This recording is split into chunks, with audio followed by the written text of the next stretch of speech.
What's up, guys? What's going on? I'm Paul. This is Pauline Theology, and we are on Jonah The Recap. We have finished the book of Jonah, man. A pleasure going through this book with you guys, man. It's a pleasure that we have been able to see how God is sovereign. So let's just go ahead and go into the questions, man. Who is God in this book? It's good to see that we know that God is sovereign.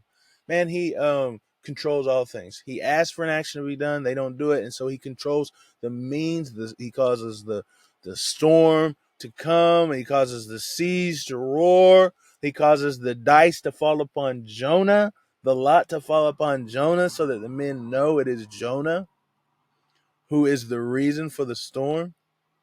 And then we see that God appoints a fish to come and save Jonah from death. We see that he also, his word moves and causes people to turn their hearts.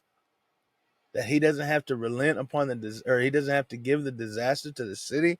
We see that he appoints a plant to grow. He appoints a worm to eat the plant. He appoints a scorching wind. God is sovereign over every single aspect. Every single aspect of everything. He controls everything, man. He is sovereign. We also see that he's gracious. Those are the two major themes that we see, is that, man, he is gracious upon the Jonah, first off, that he wouldn't even let him die, even though he refused service to him. He was supposed to be a prophet, supposed to be a man that is called to follow God, and yet he just relinquishes his duties. He gives up his servitude. Yet God is gracious to him and doesn't let him see death, but gives him life. And then even gives him a ministry, puts him back into ministry. And then that ministry is fruitful. He is gracious. He is gracious to a people who don't even know him nor acknowledge him, that don't care about him and do horrible and atrocious things. God is gracious and merciful to a people like that. He's gracious enough to reveal himself to the sailors, that they might know that he is good and that they might begin to offer sacrifices and worship him. Man, God is gracious, man. And then he cares.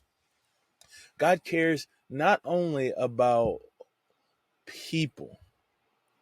He has compassion and cares and loves and wants to see all of the people, that he is, like Paul says, that the Father in which every name derives its name from, that he cares about every single person, that he would want to restore a relationship with them. It doesn't matter who they are, where they're from, what they've did, or what they're doing. He wants to restore that relationship.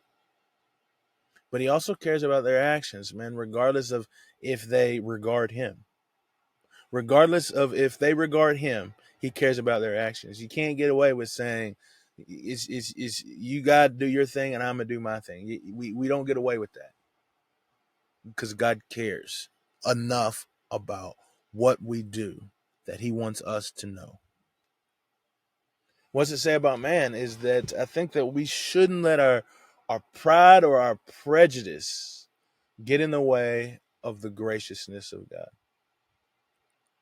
So we can't look at others and deem them, we can't be discriminatory. We can't say that they are deserving of grace, they are deserving of forgiveness, they are deserving of compassion, and this person is not, or that person is not.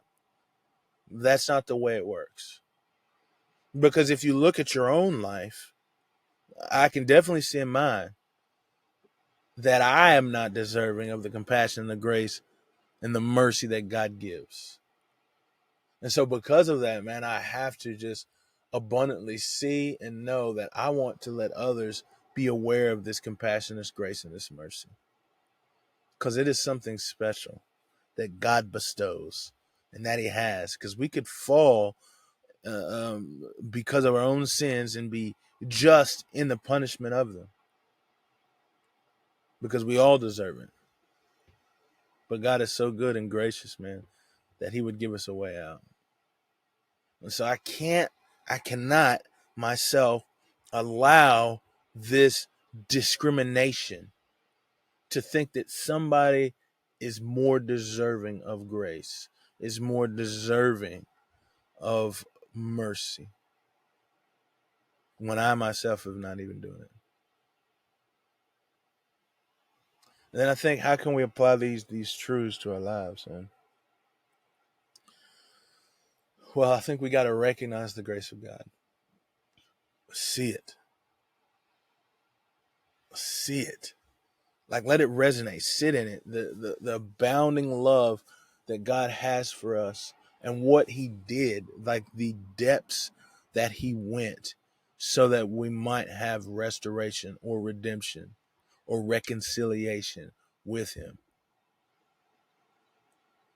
See, I'm forecasting past Jonah now, and I'm talking about Christ, that God would send his son to die on the cross for our sins so that our sins might be paid for, and he can freely allow us to be reconciled with him, to walk with him again as man used to walk with him in the garden. He paid it all. And so sit in that and recognize it. And once we get the depth of that, once I understand the depth of that payment, then I should desire it for everybody I see. I should preach it. I should speak it. I should yell it on the mountain, man. Go tell it on the mountain. I should want to see people turn from sin and love the Lord. I hope you guys got that from Jonah, man. I hope you guys got that from Jonah. And I hope that it changes your life and your trajectory as you walk this life in this world closer to Christ. And may you trust in Jesus more. I see you guys in Ephesians.